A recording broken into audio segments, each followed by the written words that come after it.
Welcome back to the Banger Bar, everyone. This is Sam Dunn from Banger Films. We're here for yet another edition of Lock Horns, where every week we lock horns over all things metal, hardcore, punk, or otherwise. Usually what we do is we rip apart, tear apart our notorious and infamous heavy metal family tree.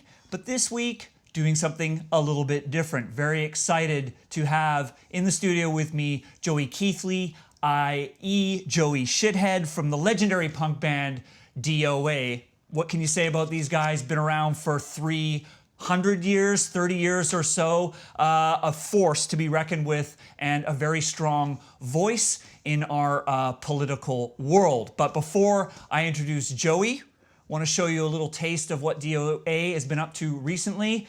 Here's a clip from their recent video, Fucked Up Trump. You're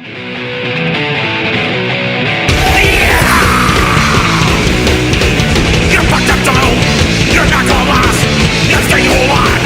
You're talking out your ass. You're fucked up, Donald. You're fucked up, Donald.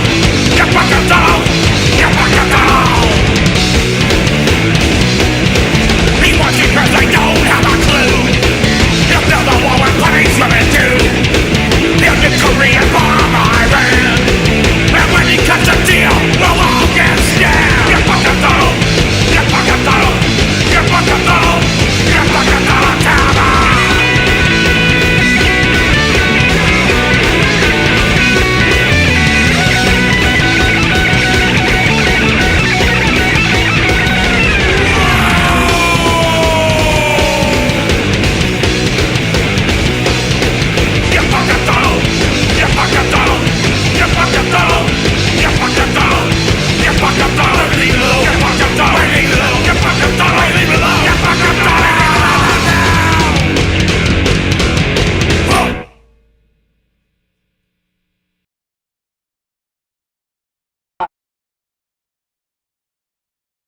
Thanks for being on the show with us. Yeah, no, my pleasure.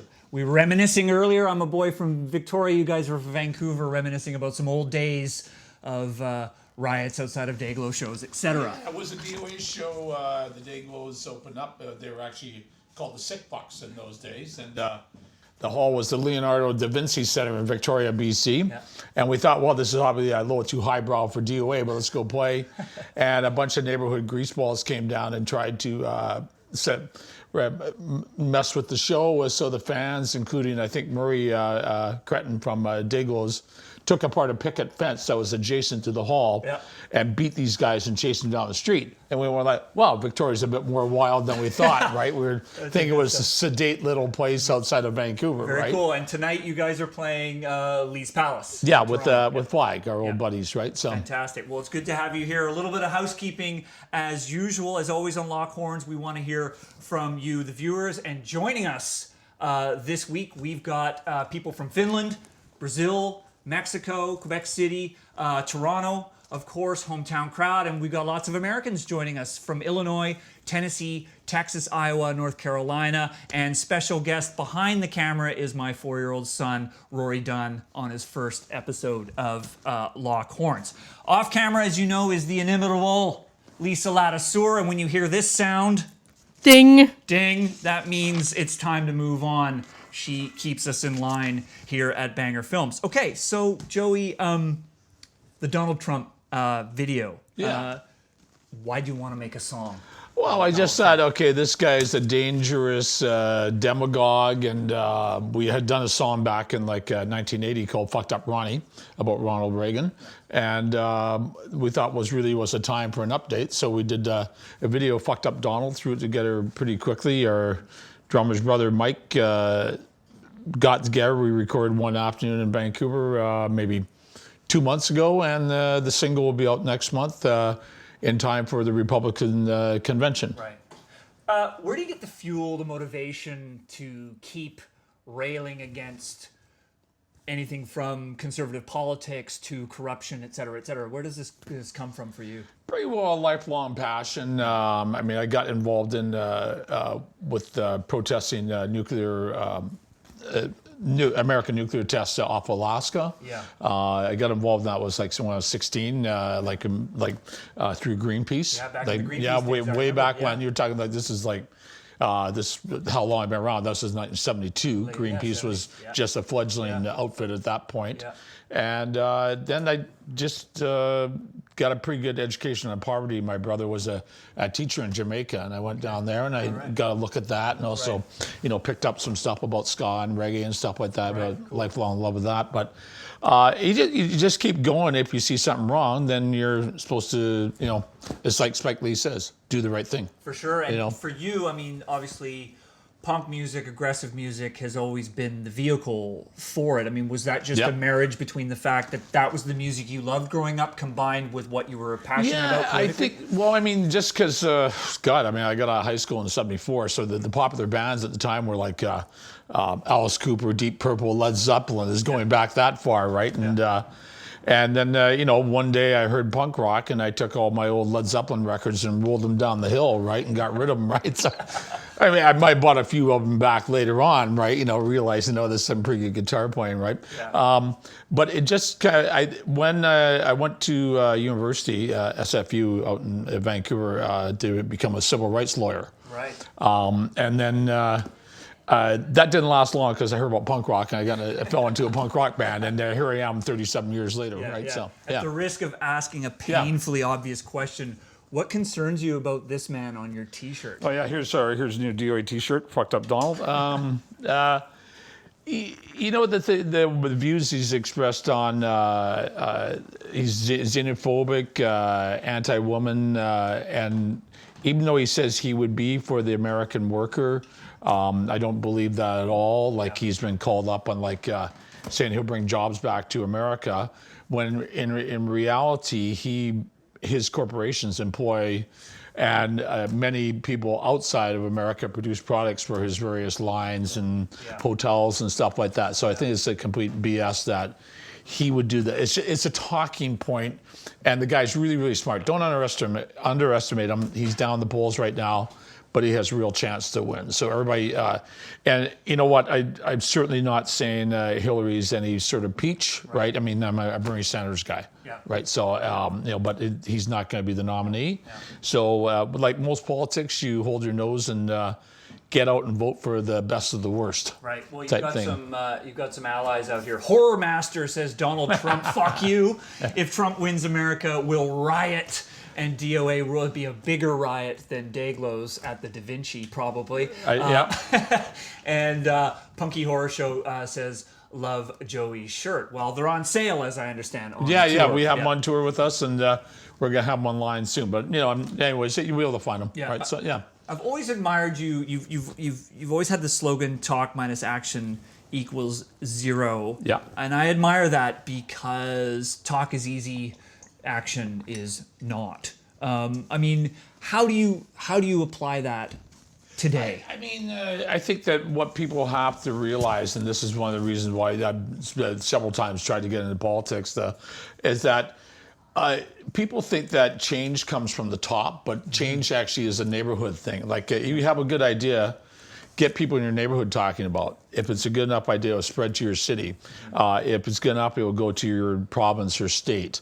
If it's a really good idea, maybe it ticks off across the country, right? It's a grassroots thing. So it's totally opposite, rather than thinking that big media, big business, and big-time politicians have the ideas and make change. They're really just poll readers. Right. And this is one of the things Donald Trump has done very successfully, is got the discontent within white middle class America, right? But I think that change can be a grassroots thing. If people realize people feel powerless. And I'm saying to people, you should not feel powerless. Right. You should, if you get enough people together. Right. Hey, farmers in France get mad. They don't like what the government's doing. What do? They go to the Champs-Élysées and from the Arc de Triomphe and dump 100 tons of butter and mess everything up, right? To get their point across, right? They're vocal, whereas I really think a lot of cases Canadians and Americans we're a little bit too docile and we do what we're told. Right, yeah. In a lot of ways, right? I studied anthropology. I remember that Margaret Mead had a great line, never underestimate the ability of a few people to create change. In fact, that's the only thing that ever has.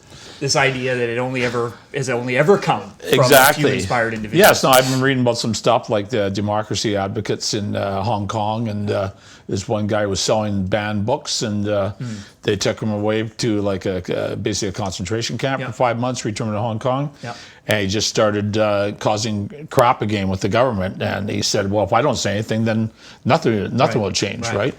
Back to the music. You talked about rolling the Led Zeppelin records down the hill, and it was a transitional moment for you. Already, so I don't think they lost too much value. To punk rock. But back then, what was it that inspired you about this music, punk rock?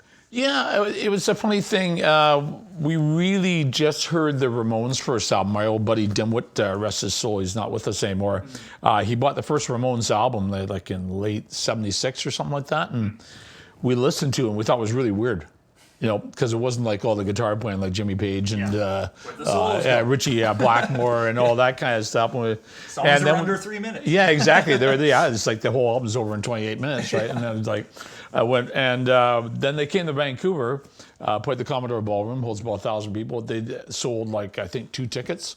So they made it like a free show, and about 100 people showed up. This is like July '77, around there. And I was one of those people who went, and I went like, oh, that's how you do that. It was the template. You don't have to be exactly like that, but this is how you make a punk rock band and play and how you approach things. And we just kind of took it from there, our own version of it, right? I guess there's a directness to the music that you don't get through other styles. Music is a great thing. I love all sorts. I'm a fan, like I said, from Black Sabbath to Willie Nelson and all sorts of things in between, right? To me, music's got to have soul. It's got to say something.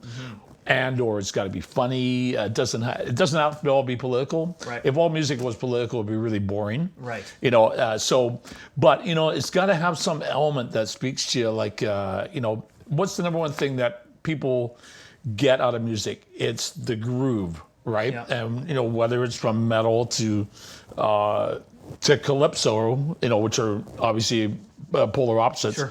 But it's that feeling you get out of it and you're drawn into it that excites you. Sure. Like music is an exciting thing and you can do a lot with it. And your comment about political, obviously we spent a lot of time talking about metal at Banger and in this room. And, there's an argument that could be made that it's small p political in the sense that when you get a lot of people rallied together that represents something that maybe the mainstream doesn't totally understand and represents something on the outside, that in and of itself, it could be argued is a political act. Absolutely. Yeah. So like a good example, you could apply that with a lot of followers of metal, or hardcore, crossover, thrash, that kind of thing. Yep. I want to say the band we're playing with tonight, Flag, or like it's 3/4 of Black Flag or 4/5 or whatever it is. Yep. They never really had political songs, but it was suburban angst and people going to that feeling the same way. And to me, that was really political. Yeah, when you're in a even room though they feeling weren't, like you're with people who are part of. Yeah, and you don't have to be telling people what to do like the Dead Kennedys. Right. Yeah. Exactly. So So DOA is some sort of mix in between. There's politics. It's loud, fast riffs, and it's humor too, right? So. That's our balance. Cool. I want to go back in time to, say, the 70s, 80s, when, at that time, my memory of it was, there were much more distinct camps, or at least that's the way we saw it as teenagers. There were, the story. There was the punk rockers, there was the metal guys, there was the skaters, there was the jocks and all these things. But with the punk and metal thing, take me back to the earlier days of DOA, like in the 70s and 80s. And what are your memories about the relationship between the punk scene and the metal scene? Well, because you think of the metal back late 70s, early 80s, before the kind of like metal really kind of got going, then metal was really related to Black Sabbath and Budgie and even Deep Purple. Sure. Even though now you think Deep Purple as being a rock band, but in those days they're construed as a heavy metal band, right? Yeah. Okay. So to me, it really kind of happened about between 84 and 86, and it was sort of like a bunch of guys that wanted to play guitar and women listened to some punk rock, and then they heard Motorhead, and they might have mixed in some speed along the way, and they came up with this crossover, right? And to me, Motorhead was the bridge in between metal and punk, and produced the crossover. Then you started getting stuff like D.O.A. would be an example of like a band that was a punk rock band, a real punk rock band that turned into a crossover metal band. For sure. You know, even early Slayer, I remember, early Metallica, because they had the speed element, I guess. There was a bit pretty of connected. Yeah, and you take the speed and the energy of the music, totally link the two together. Mm-hmm. And I don't think people were. You'd see a mix of the audience at both things. Yeah. I mean, you do now too, right? Yeah. I mean, we're playing like a metal bill in Waterloo on Sunday, right? So, which is fine. Yeah. You know, so was it harmonious back then, or are your memories? I mean, I the think folklore and the fog of history has kind of created this notion that the skinheads were battling it out with the long hairs, skinheads would battle it out. Maybe with everybody. They really would. They were really kind of punk rock fans in a lot of ways. You know, think of Oi. For example, for sure. And they would come and wreck punk rock shows, and I'm sure they were fighting with the long hair kids that like metal too, right? For sure. Of course, to try to mess with them as much as they could too.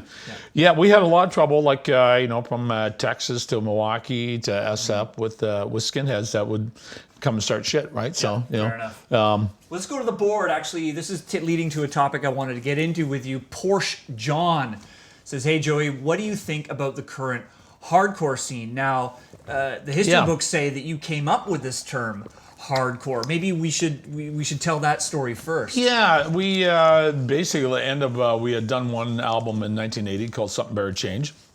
It was time to do like another album. The first one had done pretty well, and this term was being bandied about, like trying to distinguish like kind of West Coast punk rock from English punk rock, because it was always seen as, we know punk's dead, Sid Vicious is dead, Pistols are gone, that kind of thing. And we said, well, no, this is like a fresh approach that we said was more about your approach and non-compromising attitude than it was trying to look like a member of GBH or having the mohawk or whatever. That was like a less kind of important thing. So then you had bands that kind of fit that mold, that like D.O.A., Black Flag, Circle Jerks, to name a few, that were like, okay, it was less an emphasis on fashion and more emphasis on just like kind of straight ahead. So the term was being bandied about, and of course we made the album Hardcore 81 and did a tour around North America, and the album was like quite popular.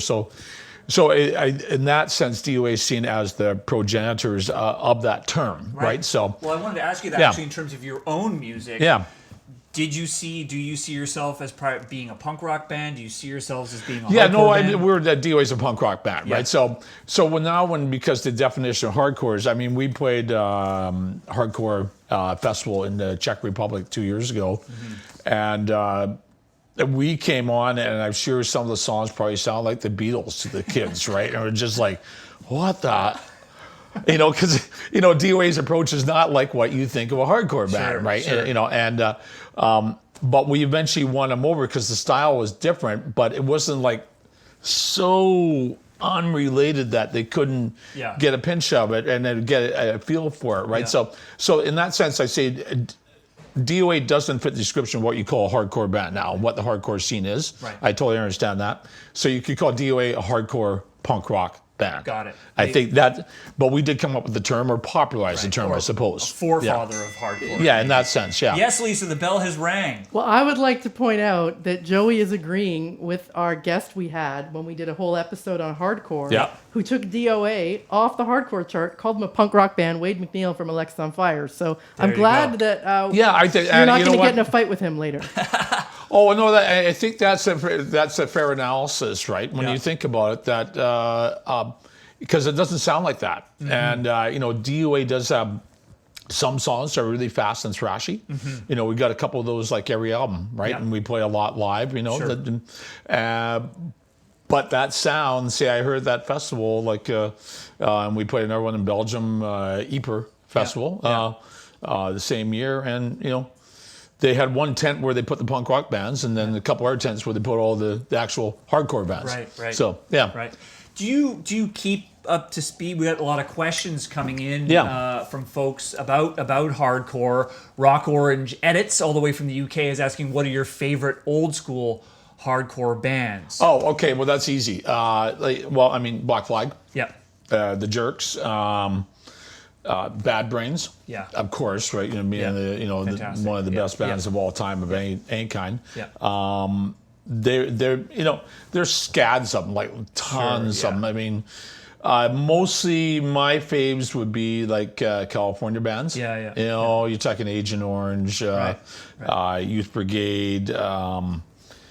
Tons, because California became our home away from home, and we played when we were down there 6 times a year, because we just hop in the van. It took us 28 hours to drive down, and all of a sudden we were playing a show with a bunch of great bands that people go like, oh, you play with those guys, and go, because they were almost in our neck of the woods type thing. Yeah, I kind of, because I was primarily into metal, I guess the closest I got, I mean, obviously I went to your shows, I saw the Dayglows because those were the local bands, but certainly, like, I remember D.R.I. and COC, The Accused played the OAP Hall, I remember. Absolutely, those are all great bands, Yeah, right? sure. I played with all those, right? Yeah, cool. Do you keep up to speed on where punk and hardcore has gone over the years? Like, do you have other favorite contemporary bands, or do you have opinions on where things have gone? Because obviously some of it's got a lot more mainstream, some of it's more underground. I don't know, not so much. I'm not a total music listener at home. Yeah. So it's kind of whatever show I go to. Right. So, I've seen a lot of bands. DOA's played 3,000 shows, and with approximately 3 to 4 support bands every show. So I think I've seen about 14,000 bands in my life, right? So a lot of them really good. A lot of them maybe not as good, right? Fair enough. But everybody trying and then putting their heart into it, which is a key thing. Very cool. Well, we got a question here from Tom Cassidy O'Brien. Hi, Joey. I was just wondering what made you do a thrash metal sounding album back in the early 90s, late 80s? Was it because punk music was becoming mainstream, or did you just want to try something different musically? I wonder which album he means. I'm actually not sure. He made, Tom, why don't you send it, text us again. I know. Were you ever influenced by some of the metal stuff that was starting to happen when it got popular in the 80s? I went to see Judas Priest and Iron Maiden back in those days, and the one show I went to was at it was about 87, 88. Somebody said, oh, you should come and see these Metallica guys. And they played at like a small theater in Vancouver. Oh, really? And Wow. like 600 people or something like that. Wow. And I went, wow, okay, that was something else. I didn't know anything about them, right? You know, I'd seen the record cover around a few times, but I didn't know any of the songs. And they went like, wow, these guys are like really kick-ass, right? This is like really early days of Metallica. And it's just like, I don't know if that really influenced. I mean, my influences are... People ask me this. My influences are really like Woody Guthrie and Pete Seeger and kind of folk music. Because when I picked up a guitar, I started learning like folk music and bluegrass and stuff like that. And that's the roots of it. And then and also all the politics, right? And so that was like. It's because my older siblings played these records at home when I was, in elementary school, and I went, oh yeah, and I kind of got the politics of it, and you kind of became the punk rock piece. Yeah, in that sense, yeah. So, but later on, but when we heard, we're really when we were teenagers, really into Iggy Pop. Mm-hmm. and New York Dolls, and we thought, wow, this is like crazy shit, man, right? And so, but we didn't know where to take it, and then the Ramones came along, and then shortly thereafter, the Pistols, Clash, the Damned. The Damned are one of my favorites, right? And we went like, oh. I saw The Damned on TV. It was an ABC special, and the fans somewhere in London were tearing the acoustic ceiling tile of the venue. And I thought, wow, I'd like to be in a band where people do stuff like that, right? I was about like 17. I was just going like, that looks like the time they're having the time of their life type thing, right? And then I was in a band where people were tearing the ceiling out, right? So there, mission accomplished. Yeah. There you go. Do you? I know you mentioned there's room for all music. You know, some music's just well, for a not good time. all music. Well, There's some should be bad. I think we could probably agree on a few. But do you wish that more music had more to say? Was more politically minded? Do you wish you had more brethren out there? You know, it goes through like cycles. I wish we did now because we could use it because we're in a messed up time. Yep.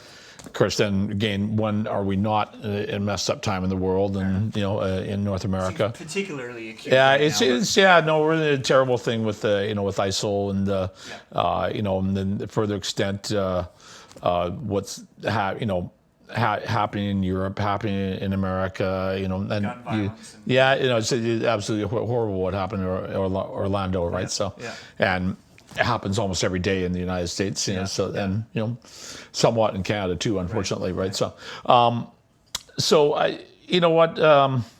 repeat your question again It because was I just kind of about lost whether track. you wish that more music was saying something about what's going on around you. Yes and no, because like I said, like to be political, if it's too contrived, can be really boring, and it's hard for somebody to read a book, then go write a song. They read a political book, they read No Logo or something like that, and they write a song, right? You can be influenced by something like that. But anything you write, whether it be like a book or a movie or a song, is really got to come from the heart. There's got to be some, like I say, when you write a book, if it's true, then it has a chance of being a good book. Right. If it's just something you fabricated, your odds are way lower because it doesn't, stick to the roots. Yeah, it doesn't come across. It's not believable. Yes, Lisa. A couple of questions from some different people Yeah. on the topic of opening acts. I see on the boards. Okay, on the board we got St. Martin's asks Joey, any memories on Nirvana when they opened for you? You know what? That was really dumb. I totally remember that show. It was, I think, the Underground in Seattle, and it was like 1988 or 89. And I was buddies with the singer from Coffin Break. And he had to go out to Kinko's Copies to get some stuff done. So I went out with him. We got back just as Nirvana finished. So I actually missed him. And then later on, like, oh, these guys turned out to be pretty big, didn't they? So, you know what? A lot of that whole grunge scene, including Kurt Cobain and those guys, and David Grohl, I know he wasn't the original drummer. He's a hell of a nice guy and a D.O.A. fan. Yeah, sure. That they're really influenced by those early D.O.A. shows in the 80s, and that's they got the idea to the grunge scene got their own version. For sure. It was an update of punk rock in a lot of ways, right? For sure. I know Kim Thale fairly well. Yeah, Kim's a good guy. He's talked about you guys. I mean, I know he was really into a lot of the we played with those guys. Bands. There was an opening band with Soundgarden open for us. Nirvana's one I missed. God, we played with a ton of bands, right? Very cool. Well, Mike Barda also asks, who have been your favorite opening acts? Any strong memories? We had a pretty good time in '98. We had Zeke along with us. There's your kind of crossover type band. Zeke's a great band. They did like, God, it must have been like 40 shows all around America, like one summer. And those guys were great. No Means No. Of course. We took them on their first tours in '86 and '87. Fantastic. And, they went on to... One of my all-time favorites. Yeah, I love those guys. They have Fantastic. Victoria's finest in a lot of ways. They're notwithstanding the Dayglow abortions, right? So, which is also a great band. Yeah, They were spectacular, and punks didn't like them because they weren't punk rock. it's like jazz punk or, Yeah. you know what I mean? But after a few years, started catch on, which is, kind of my advice to any musicians out there is that if you got something original, stick with it, right? Because if you try and catch up to what's popular now, you're 2 years behind the trend, at least, and you'll never make it. So if you got something, stick with it like they did. They were totally unique, and they went on and did great. They still draw. Yeah. My distinct memory, bit of a rabbit hole here, is the first band I ever heard rehearse was No Means No. Right. Because my good friend knew the band. Anyway, fantastic. Yeah. Got some more political-oriented questions here, actually. A question from Facebook from Matthew Moore. What do you think about the Brexit situation? Well, I have a question for Matthew. If you text us back, what happened with the vote? Because it was yesterday. It was or yesterday. Today. It's today. Today, but they're 9 hours ahead, so I don't know if they get the tally. They must be pulling in the results right now. I think that Britain's in a funny position because they went out and conquered half the world.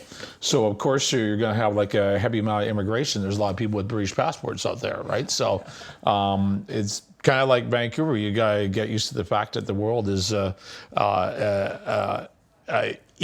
mixed up, different place with a lot of different types of people. Yeah. And I think we could safely say, like in Toronto and Vancouver, for example, two of the most racially diverse places on the face of the earth, not just in North America, that our cities are much richer for having a mixed culture with a lot of different types of people. I think Britain should stay. They could negotiate some different rules. But they've already voted, and I'm not a Brit, and I don't have a vote. So somebody might be like, "But Joe, go stop it!" Right? You're not. Well, the larger issue perhaps is that I was born in England, so I pay attention to these things, is I see a frightening parallel between what's going on in the US and going on in England, where there's this very reactionary this is like the thing that's happening, and I never saw that happening in the UK until very recently. Well, but it's very real. The former mayor, what's his Boris. Boris Johnson. He's kind of being the leader of the xenophobes, right? In that sense, right? And now London has a Muslim mayor, which is the two of them were debating the other night. And I've been to Calais a couple times, and we were there 2 years ago. Getting the ferry at Dover, or not from Calais to Dover to go play some shows. And there was a little bit of that camp there, which later became known as the Jungle, like in Calais. And then the next year. And it was massive, right? So, and there was cops everywhere, and the barbed wire fences along the road to the ferry had only come back about half a mile before they went back 5 miles, right? Wow. And it was just very intense. But Lisa's actually updating us here. Thank you, Lisa. Polling stations closed at 5 p.m. Eastern, so results are expected to be announced by the 382 individual local county areas by 9 to 11 Eastern. So we'll see what happens. Yes, Lisa. It's got to be razor thin, whatever it is, right? It is going to be close. All right, we are coming towards the end of the episode, but we do have a lot of questions still coming in. We'll try and get to, and a few comments I'm going to throw up here. For sure. Well, we got a comment from Omar Assam, who says, I lived in Syria for a while, but I'm from Palestine. The punk and metal music was really big there, but underground. Just saying, it's alive around the world. Sure, absolutely. I mean, there's fans of metal crossover and punk to a lesser extent, but it's everywhere you can go. You guys recently played China? We played in 2009, and we played in 2014, and we're scheduled to go back May next year. It was fantastic. Kids there were so enthusiastic, so into it. It was great. Very cool. Parallel experience for us. We did a film called Global Metal in 2006. We went to 7 countries around the world, outside of the Western world, and Beijing was one of our stops. And really fascinating what we saw going on there, that the kids that were into metal were really into the real intense extreme metal, and a lot going on. It's you can't escape it. And it is a way to express your frustration with society. For sure. I totally agree with that. Sure. That's a big thing. Bit of a critical comment here That's okay. For you, Joey, and I know I've seen comments similar to this online when I was preparing for today, but DOA, focus on Canada and your own country and your mass economy. I guess the comment being, of course, the Trump song. And I understand to a certain extent what Michael's saying, that Well, the problem is there, Michael, is that if Donald Trump erects all these trade barriers and kicks people out and builds walls, what his policy is going to really affect what goes in Canada and all around the world. So, I've grown up if America gets a sniffle, Canada gets a cold, right? Type thing. It's always been that way, and and Michael, you should realize that I consider the United States our best friends, and it's a big part of who we are, and we're really not that different than Americans. Yeah. But for somebody to come across as a xenophobe, a bit of a woman hater, and not a friend of the working man and woman. Yeah. That person has to be opposed. I don't care what country he's in. That's the bottom line. Someday we'll go to a world without borders. That will happen. Yeah. Not in our lifetimes, right? Yeah. But It's changing. Everything's connected. I think obviously we can't just think of nations being in isolation. Change the topic, a little lighter topic. Craig Mailman works with us here at Banger, and he wants to know, what was it like playing yourself on Hardcore Logo? Well, it's not quite correct. We just did, we were live in one part of the film. Mm-hmm. Okay, so it's the Michael McDonald film, for anybody who doesn't know it, about a fictional punk rock band that is largely based on D.O.A. in a lot of ways, right? Yeah. There's actually a fight coming up in Toronto. It'll be in February.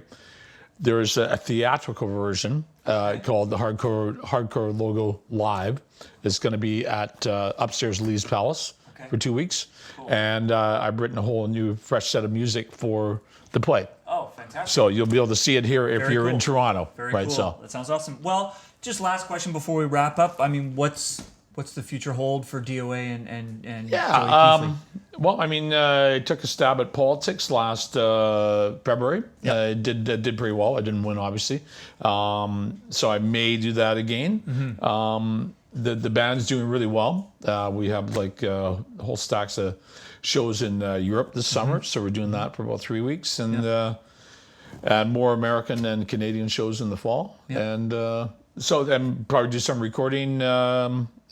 Not this year, but start doing some new stuff next year, right? Fantastic. So, Well, Joey, real pleasure. Real honor to chat with you. For a kid that grew up in Victoria and saw you at a club I was far too young to be in. Yeah, you snuck in? Okay, well, that's good. I'm glad you did. I was that skinny kid in the Slayer shirt at the DOA show. Thanks very much. Thank you for everyone for joining us this week. I want to thank Daniel, Lana, Lisa, and Andrew off camera for making it happen. Remember, please subscribe to Banger TV and go over and check us out on Apple Music. We're the official metal curators over there. Next week, back to our regular time slot, which is Wednesday at 5 p.m. Eastern, a return to the Metal Tree debate. And next week, that is, it'll be Gothic metal. And we have a special guest. We have Lindsay Schoolcraft of the almighty Cradle of Filth joining me here in the Banger Bar. So thanks again. Thanks to Joey. We'll see you next week.